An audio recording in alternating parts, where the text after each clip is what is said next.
গরিব অসহায় নিরীহ রাশেদ মিয়া ছেলে সন্তান নিয়ে প্রায় দীর্ঘদিন যাবৎ গৃহবন্দী অবস্থায় রয়েছেন নিজে ও পরিবারকে বাঁচাতে। নির্বাহী ম্যাজিস্ট্রেট ২ আদালত হবিগঞ্জ দরখাস্ত মিস মামলা নং ২০২৫ মামলা দায়ের করেন। দরখাস্তকারী রাশিদ মিয়া পিতা মৃত আব্দুল শহীদ মিয়া সাং কাউরিয়া কান্দি ১৩ নং মন্দুরি ইউপি থানা বানিয়াচং জেলা হবিগঞ্জ।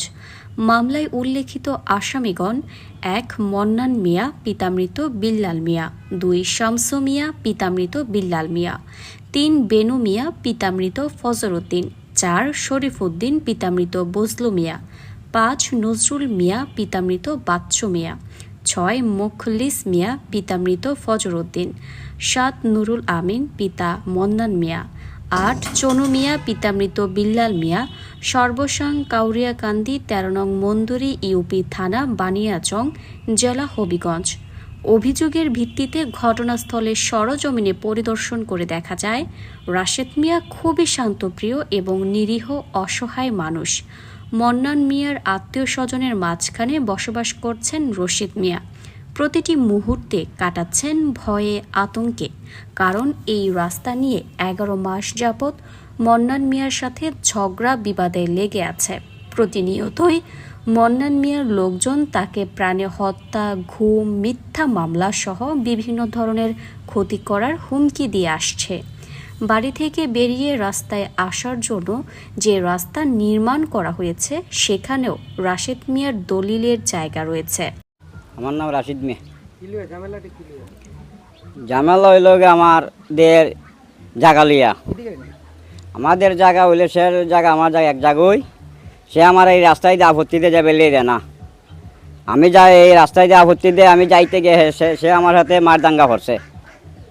আমার জায়গা যে রাস্তা করছে কত জায়গায় দিতাম না, তুই বাড়ি বেঁচে যাই, তুই এখান থেকে এই মুহূর্তে আমার জায়গায় যে রাস্তা ফুরাটা করলি তো আমি ফুরাটা দিয়ে দিকে লাগি এস দিলে আমার জায়গায় রাস্তা নিত, হের জায়গা নিত না, সব জায়গা আমার নিত। আমাদের জায়গা এখান থেকে এখান থেকে দৌড়া বিল পর্যন্ত আমার জায়গা আমার লগে এখানে লগে অকল তাই ২৬ হইলো আমার বাড়িত, আর হইল গিয়া ২৩ হইলো পুকুরটা, আর বাড়িটা হইলো ২৪। বাধা দে মন্নার মিয়া নজরুল ইডা দিয়ে মামলা মোহাম্মদ হয়েছে আমার। আমি একটা মামলা করছি স্যারের উপরে, আর আসামি দিছি একটা মামলা করছি এডিম কুটো। তোমার জি রাস্তা দুইটা একটা বিচার হয়েছে তোমার এই স্কুল ল, তোমার এই মাখন বাই সভা আছিল, আমার রায় পাইছে, আমি কইছে তোমার রাস্তা তুমি দিয়ে চলবেন, সেই রায় অমান্য করছে, মানছে না। আর একটা পূর্ব বিচার হয়েছে আমাদের গ্রামের মুরব্বী আছিল, বর্তমান মেম্বার আছিল আরজু মিয়া, হারুন মিয়া, এবার তাইদুল ইসলাম, আরও মুরব্বী আছিল।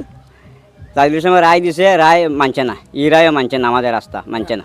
আপনাদের গ্রামে মুরব্বী বিচার করে দিয়েছেন যে রাস্তা চলাচল করতো, উভয় করতে পারবো, সে এই রায়ও মানছে না, না এই রায় মানি না, আমি সেরে দিতাম না এই রাস্তায় চলবার লাগি।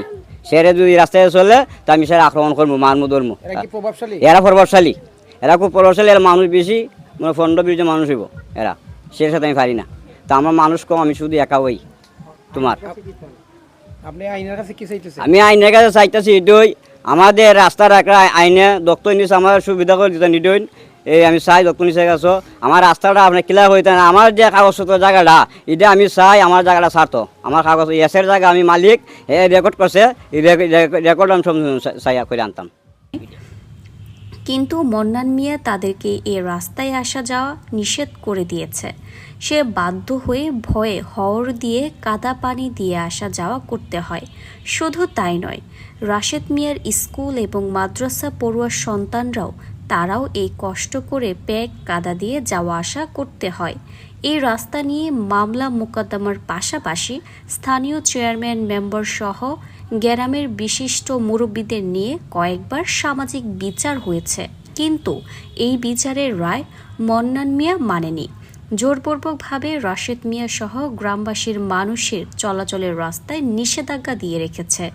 এ বিষয়ে আমরা কথা বলি গ্রামের বর্তমান মেম্বার সহ আরও বেশ কয়েকজন মুরব্বীদের সাথে। এই বিচার আদালতে রায় কি হয়েছে এটা আপনি বলবেন রায়- এই রাস্তা সম্বন্ধে কি জানেন? ইউনিয়নের বড় লোক এরা যারা সব বিচারে আসছিল বিচারে রায় হয়েছে এরা রাস্তা যাইতো বিচারে রায় হয়েছে এই রাস্তা দিয়ে সবাই সবাই যাইতো